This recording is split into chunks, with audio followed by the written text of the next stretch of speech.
So, very simple question. What was the turning point in your career? Tell us, and maybe the lessons you learned. Yes, you get a mic. Thank you, Guy. Okay, so there were three major turning points. I'm going to be really brief about them. So when I left school, St. John's College here in Joburg, I was a waiter at Mike's Kitchen, and I decided that that wasn't going to be for me, so I decided to become a fighter pilot. So I immigrated to the UK, joined the Royal Air Force, flew 7 different aircraft types, ending up on the Harrier GR3 fighter bomber in the Cold War. So it was my day job in the 20s. I fought in the Cold War, flying the Harrier jump jet. And you know, one needs to move on. So that was my first turning point, waiter to fighter pilot. And then I came back to South Africa and I started a very specialized logistics business based upon my very high-speed experience with fighter operations and working with special forces, the SAS. And I started a business in Johannesburg called Special Operations Services, SOS, to move computer parts around the world so quickly that it would diminish inventory requirements. So save a lot of money for our clients and also to increase service levels. So that grew exponentially for about 8 years.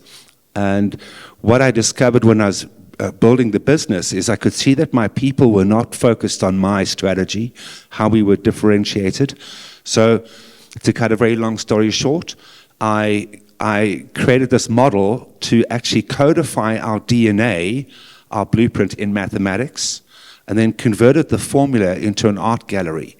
And it had such a big impact in terms of aligning everyone, all of our people to my strategy, that the business profitability just went exponential.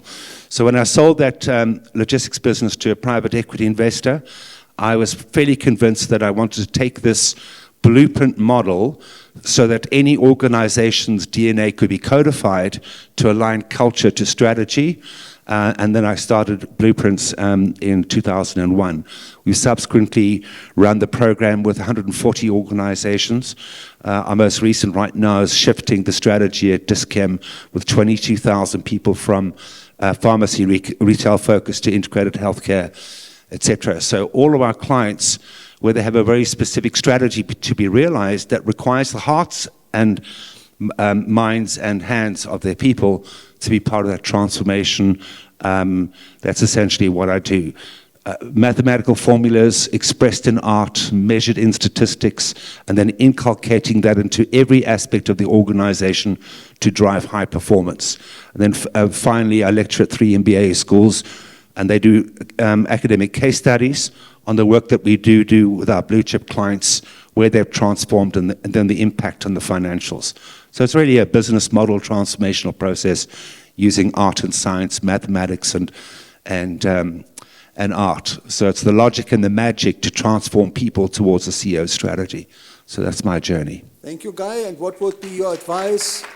What would be your advice to future leaders, matriculants who are leaving school, starting a career?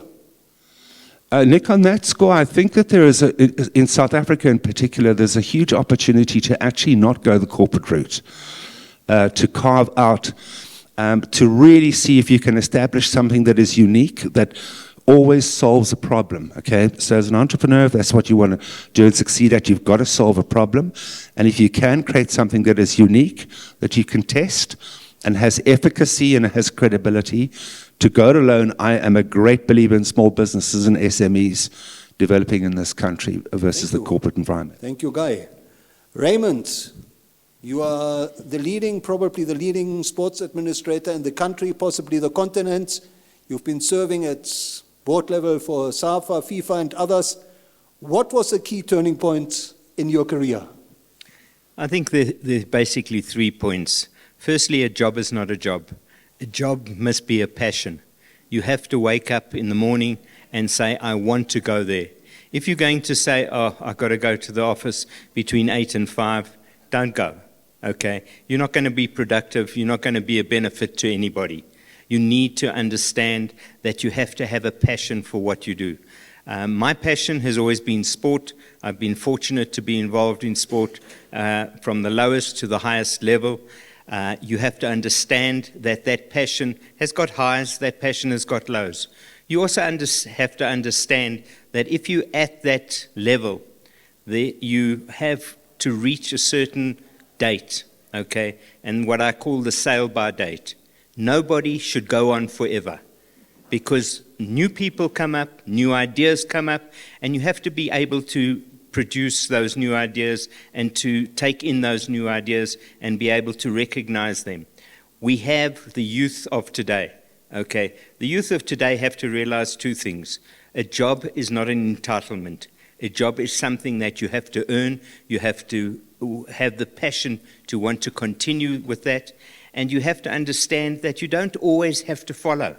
You can lead sometimes. Different ideas come about. Take those ideas, use them, and use them to your advantage. Use them to the advantage of the people around you. But just remember that the main thing for me, and it works for everyone who is in a job, is you have to have a passion for whatever you're doing. And that's the important thing. And I think those were the turning points for me. The passion, the fact that you have to realize that you have a sail-by date, and the fact that you have to be able to mentor and teach people to have the same passion that you have. Thank you, Raymond. Prashanta, you're leading one of the biggest corporates in the country, Standard Bank South Africa, as a CFO, and also I believe your work revolves around value creation and strategy. What was a turning point in your career? Thank you, Dr. Nick, and it's a privilege to be here tonight. I think the defining point in my career was when I made a deliberate choice to leave an area where I was thriving. So I was heading up Treasury and Capital Management for Africa regions. It was 18 countries at that point, and I decided to leave that. So I traded comfort for exposure, and I traded the depth of experience for breadth of experience, and I moved into a CFO role. So it was quite uncertain moving into that role, but it taught me a very valuable lesson that true leadership growth rarely happens when you feel most secure. The growth begins with discomfort. It's forged in uncertainty. You know, it's often learning on the fly, and it's embracing challenges that stretch your perspective. I love the John C. Maxwell quote that says, "Change is inevitable, but growth is optional." So I think choosing growth means that you have to sometimes lean into the unknown. And that was a big part of my career. Taking a chance sometimes when things were uncertain. And I think it reminded me yesterday. So I've got a 13-year-old son, grade 7, and he had to do a speech competition. So when he came home with the letter, he was hoping that I wouldn't sign it. But I told him, you've got to try. You were chosen top 3, so you're good. And, I was so proud of him yesterday. He went up on the stage in front of so many people, and he did his speech. So I thought it was great, but, I'm biased because he's my son. But, he came to me after that and he was like, "Mom, I made 2 mistakes and, I didn't do it as well as I do it, as well as I did it when I practiced." And I said, "Krishalan, you tried. You did something that scared you. You had the courage to go up there and try. And, I couldn't be more proud of you from trying." So I think, even kids can have turning points in their journeys. Thank you. Thank you very much. Dumo, you're the CEO of Momentum Corporate, meaning you look after the well-being of many employees, right? Employee benefits, that's your job. Yes. Looking back over your career, what was the key, or maybe one of the key turning points? Yeah, Dr. Nick, I would say perhaps a number of, maybe two things mainly. The first one was when I moved from the business I was working in South Africa, and I moved to Eswatini to work there. I was in Eswatini for 2 years, and then Kenya for 3 years. And there was a lot of criticism in the South Africa business. Their view was, look, these countries are smaller than some of our branches in South Africa. So what are you going to do there? Like, why are you wasting, in inverted commas, your talent, in such small jurisdictions? And I think the lesson for me there was just the importance of knowing your why. Because your resolve will be tested so many times along the journey. But if you're clear on why you're doing something, for me it was about getting to learn about an end-to-end business, end-to-end operations. Yes, you may be in Eswatini, but you're in the same building as the regulator. The governor of the central bank is in the next building. The minister of finance is just across the road. So as much as you may be in a little branch, you are in a full country entity. Right. So that was the one, and I think it still applies in terms of what I do today, because, and again, I mean, things vary as you go through your career journey. But for me, what's really important now is about having a mission.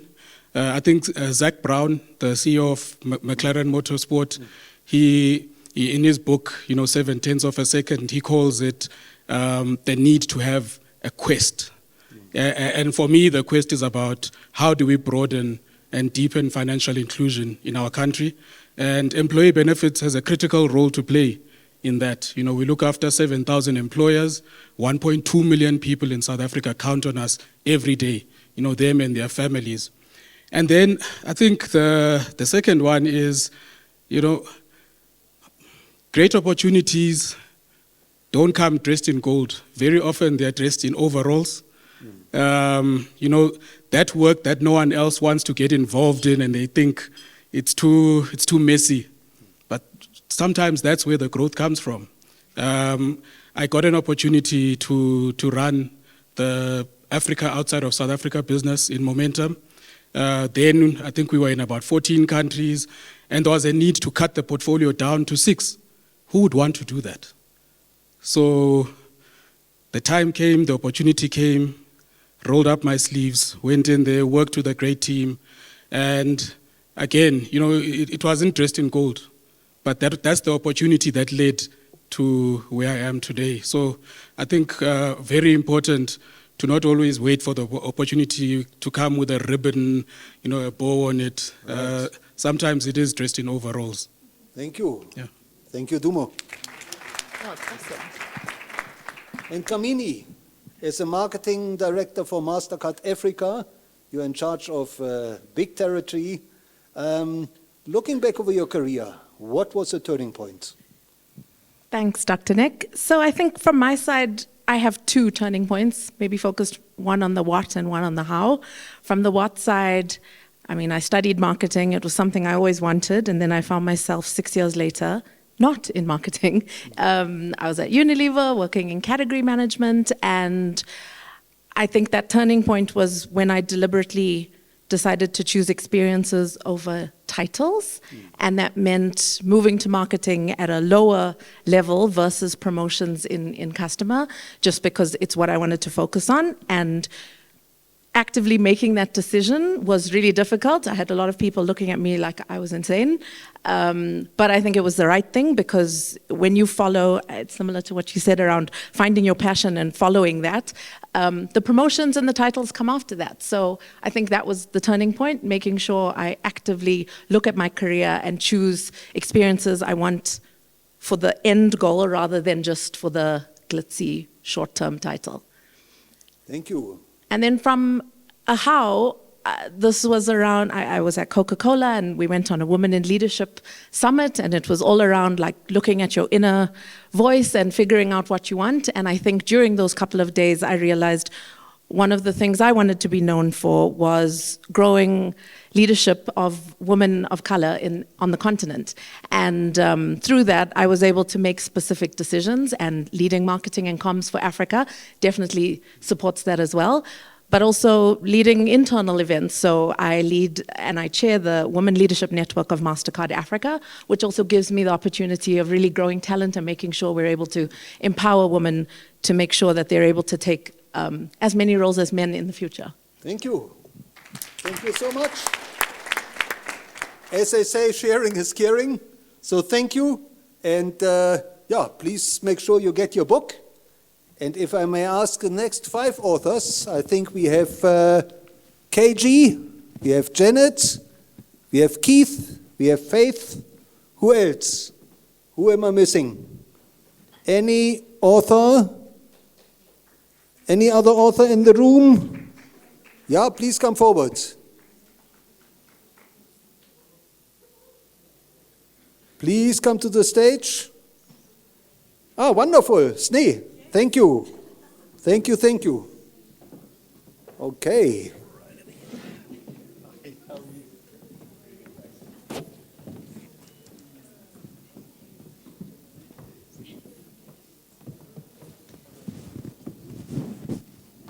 Well, truly a power assemble. So, shall we start? Do you mind if we start with the gentleman? Okay. Keith, now you had a lot to say in your, we did the interview before COVID, right? Yeah, And absolutely. already you had a very interesting career and a number of turning points. Can you elaborate? So yeah, I've had a colorful career. I started off in the fashion retail industry and then moved into transport and logistics and then into the South African Revenue Services, tax and customs. And then I had a long journey into the technology and broadband industry. Is it working? No. Okay, can we enable the mic? Okay, somebody is coming. Thank you. That one, good. Thank you. Fantastic. And then I ran my own companies for 12 years. I must say it's been an exciting and interesting journey, but the one that was mostly significant in terms of a turnaround had everything to do with a person, a persona, and an organization, and I think it was SARS. And I joined SARS in the wonder years when Praveen Gordhan was the then commissioner, and I think that was the turning point in my career. I had never, ever come across, and I don't think I've ever managed to replace him as an influential leader that made such a significant impact on my life, personally and professionally. And he trusted me to do a lot of things, and we got the job done. And I was initially hired to go around the world raising money to pay for the modernization process at SARS. And obviously I went with a begging bowl around the world saying, listen, to all our former colonial masters, say, guys, you owe us money. You know, you're raped, pillaged, and plundered, and you really owe us a turnaround in our country's fortunes. And I must say there was an exciting thing to do, is to go around the world applying the banner for South Africa and promoting SARS as an organization. But I think the linkage was all related to nation building. And I think Praveen Gordhan inspired me to find that higher purpose that made me do what I do and do it successfully. But then I committed myself to doing many other things while I was at SARS, and I ran a strategic revenue analysis project where we scientifically tried to quantify the size of the tax gap in South Africa, and it had never been done before. A lot of tax experts had anecdotally come up with thumbs-up figures. So I ran a piece of work for 18 months where we did that. We quantified the size of the gap. Secondly, we came up with strategies to look at how we could close the gap. And thirdly, building a predictive model, and this is 20 years ago. Building a predictive model using data to tell us what our future revenue collections could be so that we could plan more effectively for fiscal spending. I think over and above that, I was tasked as a young man to chair a technology governance committee. And we know that tech people love spending money on buying the latest, greatest toys, often with very few business benefits. And I'm sure you find that in every organization. So SARS was none the better. And we had really, really talented people. And as chairperson of the committee, managed to use common sense and some basic business acumen to make sure that we made investments that actually flowed into the rest of the organization and really, really performed the role of a catalyst for the transformation process at SARS. So that was a very significant part of my life. He was an amazing leader that managed by chaos. So he pulled the rug from under your feet and wanted to see how you coped. And I think you get to rely on your judgment a hell of a lot, but also surrounding yourself with people that know that can support you. So when the rug is pulled out, you've got a team. And so the whole art of working together with people collaborative to make a difference is what I learned that turned my whole career around. Thank you. Thank you very much. Janet, you've been leading some of the largest organizations in the country, as CHRO at Sanlam, now at Absa Group. What was maybe one of the most important turning points in your career? Thank you, Dr. Nick. I think talking about one turning point is not doing justice to Right. to having this audience here. My story was a story about humble beginnings, and I'm saying that because that's where I started to build the foundations of who I am today. The first turning point was that I grew up from a family that had very little in terms of finances. I, had exceptional results, but no money to fund my BCom studies, and I ended up working in a public hospital for about almost a year in an administrative role until one of the nursing services managers came and said, "We've heard you've got good results." And I was very restless, very problematic, because I was itchy to learn and grow and not do admin. And then I went to study general nursing and midwifery. I learned how to work with people, to care, to be genuine. At the age of 23, I was already in charge of the emergency unit of one of the large public hospitals. And I was very unapologetic about it. I was a change agent. I had two opportunities to either be a matron or to be a tutor. I even had the bursaries to do that for free, but I decided that there is more to my life. There's more value I can contribute, and I will not settle for the minimum. And I carried what I got from my nursing career and continued to do my BCom part-time. I ended up in human resources. I did not study human resources. And what you will see in my career is there's a golden thread of people, caring about people and being a steward, and doing what I love, wanting to do my best in everything that I do. So I ended up moving from various organizations, local and global organizations, and very early I was in CHRO roles. One of the important turning points was when I was appointed Deputy Director General for the Department of Public Services and Administration. And I was hit when I realized my role was to work with the minister, put strategies, frameworks, and policies for the public sector, but my end clients, the people who were impacted by every policy, every decision I make, were 2.1 million public servants. And that's where the stewardship comes in. And I learned that it's important to value what you do. It's not a job.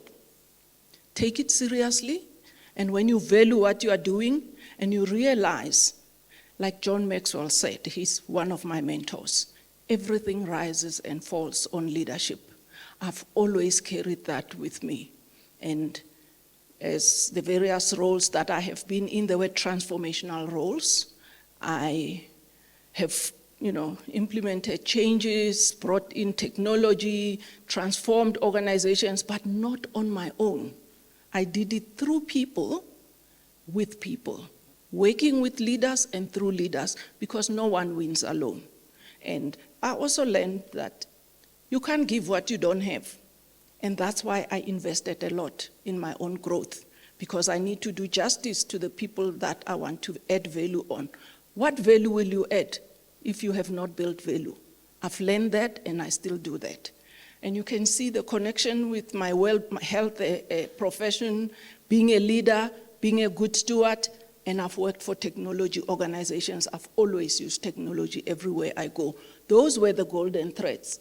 And if I look at my life now, I'm actually living all of those things, which shows it takes time. Every step you take, every turning point is a building, it's a stepping stone towards your journey, And right now, I have another turning point again. I'm a coach, I'm a consultant, I coach and I empower CEOs, executives, but not because of pride, because I believe building and growing leaders helps you to be a catalyst, and you impact more families, you impact more organizations, you impact more people, and I love what I do, and I do it over and above being the Group Chief Human Capital Officer for ABSA. So Thank you. it's my passion. Thank you, Janet. KG, you're probably in charge of the most important portfolio in the country and at the bank, which is talent development. Tell us a little bit more, and maybe also what led you to become a talent development mentor and executive. Thank you, Dr. Dick. Good afternoon. I think it's still afternoon.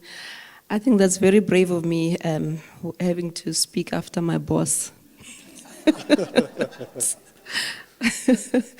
So a couple of things. I think, let me start with my younger self. Many, many years ago when I finished matric, and I was, at an intersection, really trying to figure out what I'm going to do outside of teaching, because that was the only thing that I actually knew at that time. Jeanette spoke about humble beginnings. When you're not exposed to what else is out there. I then went into vets, and with the help of my teacher at the time, who actually was interested in, the students getting good grades, and which is what happened with me. So they kind of push you into that direction. So I did very well in maths, and they were like, okay, I think you must just go into becoming a mathematician or a statistician. And I did that. I followed that because I didn't know better. And a couple of months later, I realized that actually this is not for me. I'm very passionate about people. I grew up in an environment where, in fact, it was I would call it a commune, but it was a small community where we grew up as kids, and I didn't even know who were my blood siblings. You all share a meal, and that's how we grew up. So I mean, for me, it was just a normal way of living. So when I got to varsity, and I felt that, being in a corner and dealing with numbers, crunching numbers was not for me. So I missed something which was really about, engaging with people. And that's what I needed. And that's how I actually took a direction into social sciences. Fast forward, I obviously got into the space of human capital, human resources. I'm very passionate about people. It's about making a difference, and I wanted to really follow that path. And I think for me, a lesson on that, it's really about, it's not about what you are good at or what you are, where your strengths lie. It's about where your passion is. And that grew with me as I continued with my career. And if I bring my older self into that, it's a recent moment with my boss here. When she joined the organization, I thought, being in, I've always been in investment banking, and I've been through the evolution of the bank, and I've seen people, when you walk into an environment where it's male dominated, and people look at you to say, okay, what do you have to, what can you do to actually crack this thing? Because it's just not the right thing, or it doesn't mirror what we see in the communities. You walk into a corporate world and you're surrounded by men in black suits, right? And you can tell that there's something missing, and they're looking at you. So we've been on this journey of actually trying to crack that and making sure that whatever that you see in the workplace, it actually mirrors, it's a reflection of what you see in the communities. But you get to a point where you're like, okay, I think I've paid my dues here.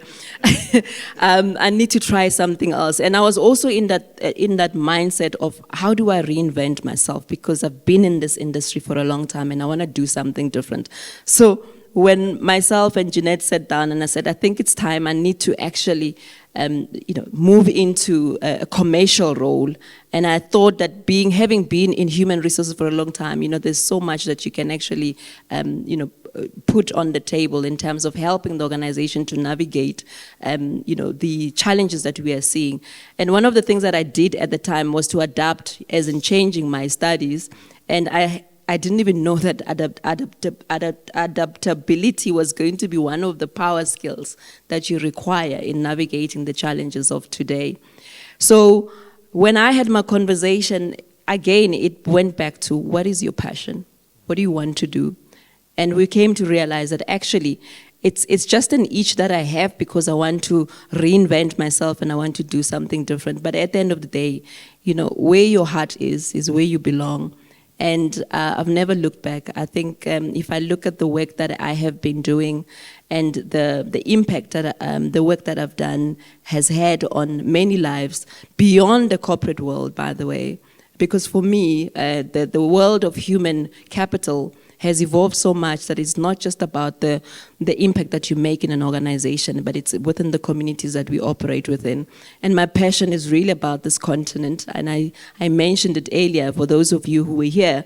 There's so much that we can do. There's so many opportunities, and I firmly believe that us as human capital practitioners, we have the privilege because we kind of connect the dots. We've got the networks. We can actually pave the way and make sure that we bring all the key stakeholders together so that we can actually solution and prepare the world for this continent that actually has so much wealth.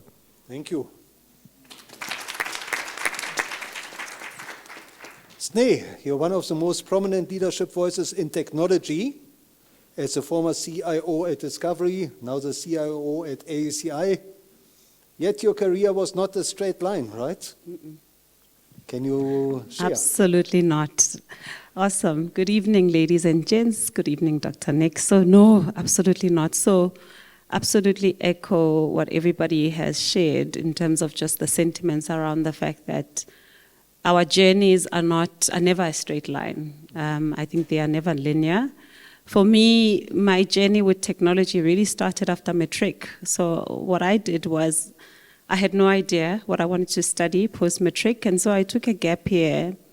And during that gap year, a friend of mine was actually starting a business in technology, and I volunteered, believe it or not, just to help him start up the business. And I think mid-year through that stint, I just knew that this was the blank canvas and the right canvas for my creativity, my solution-driven, attitude, and I essentially registered for a BSc IT degree. I'm also big on STEM, so maths was just a clear-cut thing for me that I would do something around business as the sciences in terms of studying. And that's what I did. I did a BSc degree, hardcore, at a time when there was very few ladies in technology. And so I think my passion for seeing representation in the technology world started from there. And then getting into corporate, for me, it was really just about starting in the different facets of IT. So IT is very broad. It's not just one thing. It's actually a lot of different capabilities that sit within the IT world. Initially started as a BA in the development space, but really took the opportunity to dabble into other areas of IT where possible. So I was that girl in corporate who will come into work in stilettos, have business engagements, and then wear boots and go into the server room and just discover what's happening in that space. And so there was a bit of breadth as well as depth of experience. So when I speak about the pivotal moments, it was just that movement across the different capabilities within the IT world. But over and above that, I think I took the opportunity to, look into starting out in a local type of role within the South African jurisdiction. And when the opportunity presented itself for me to go into regional roles, I was the first one to put my hand up to say that I'm willing to go to Central Africa or Sub-Saharan Africa just so that I could learn the different markets. And at the time I was with Unilever for about 11 years.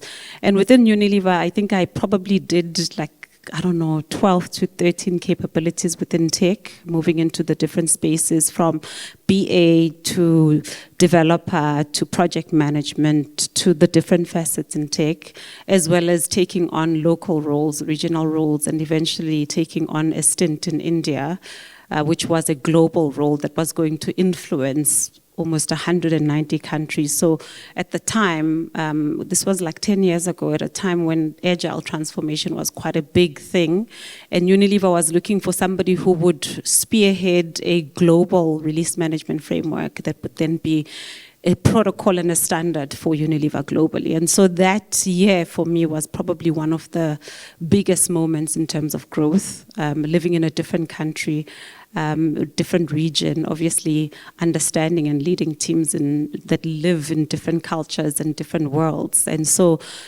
becoming that global citizen and global leadership, I think for me started at that point in time.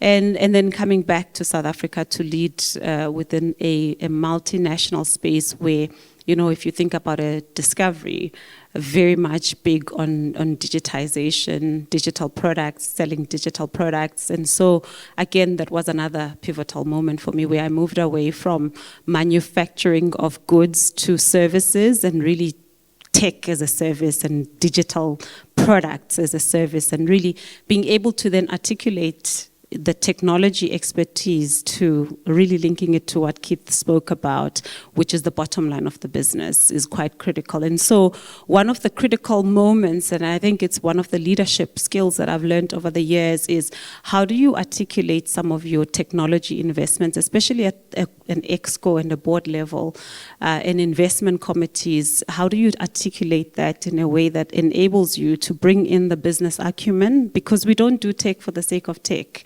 Bring in the financial, acumen. How do you justify your IT spend, which is probably one of the highest spends within your organization, and linking that back to your business outcomes, as well as, and sometimes it may not necessarily be business outcomes. Sometimes it's future-proofing the business, because the business may not exist in the future if you have a cyber event, for an example. So sometimes it's really about unpacking what that risk could look like for the organization and remediating that risk. And so I think as technology leaders, I've evolved from being a real hardcore techie. And if you think about starting with a BSc degree, then doing a BCom degree, and then 10 years later doing an MBA, it was really just about being able to articulate technology as a business outcome rather than a tech for the sake of tech. Thank you. Thanks.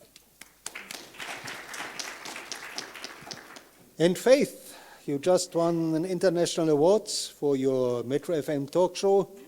You're not only...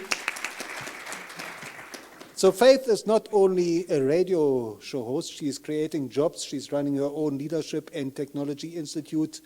She's got a very interesting journey and story.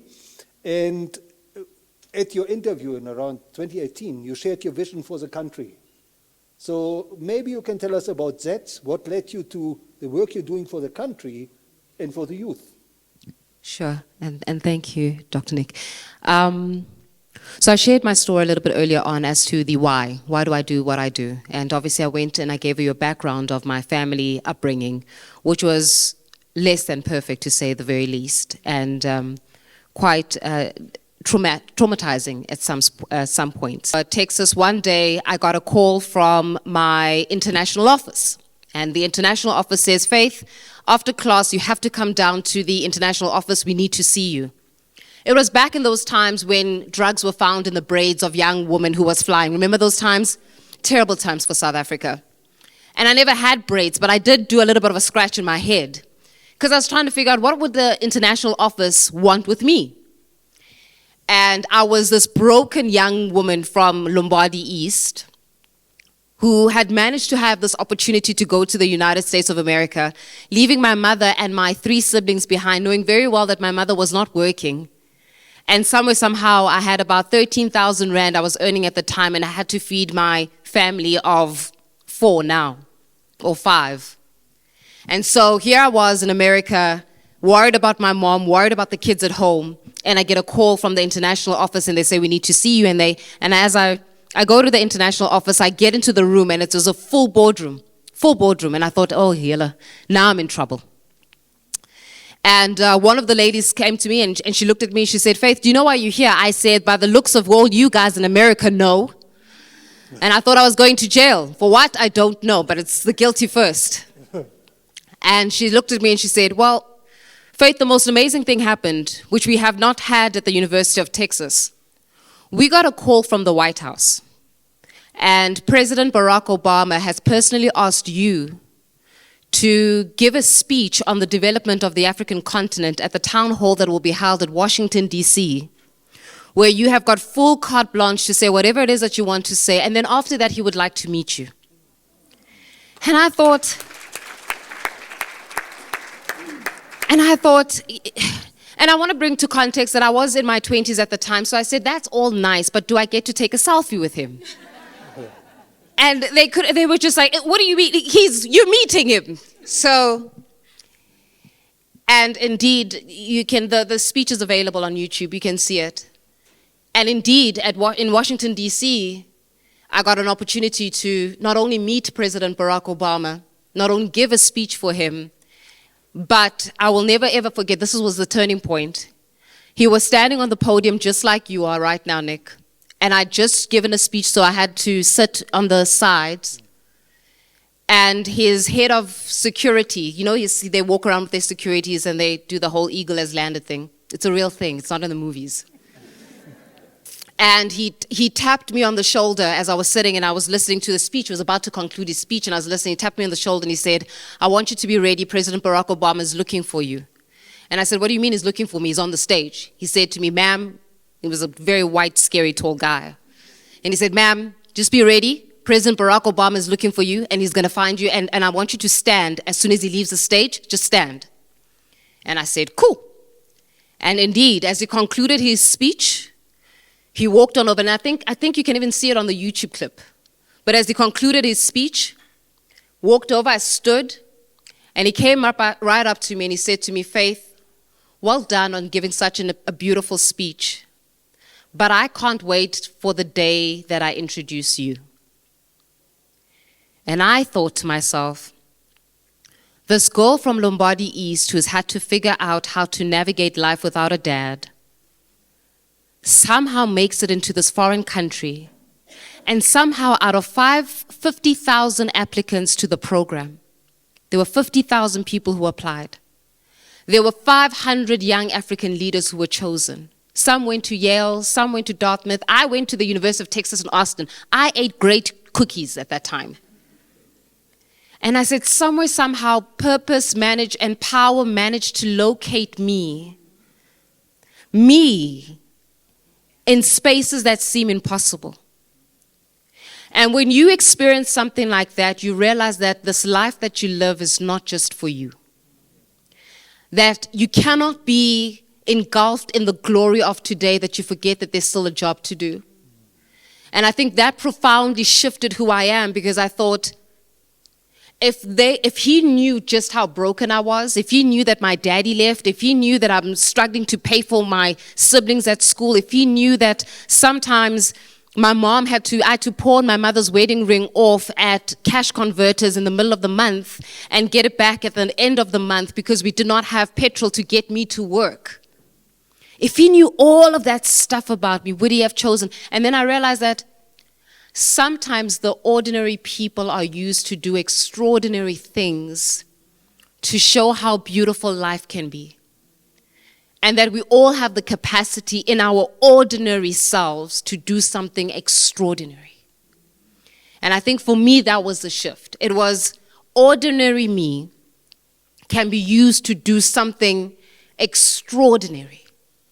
So how do I not replicate that when I come back home? How do I not make ordinary me do something extraordinary? Yes.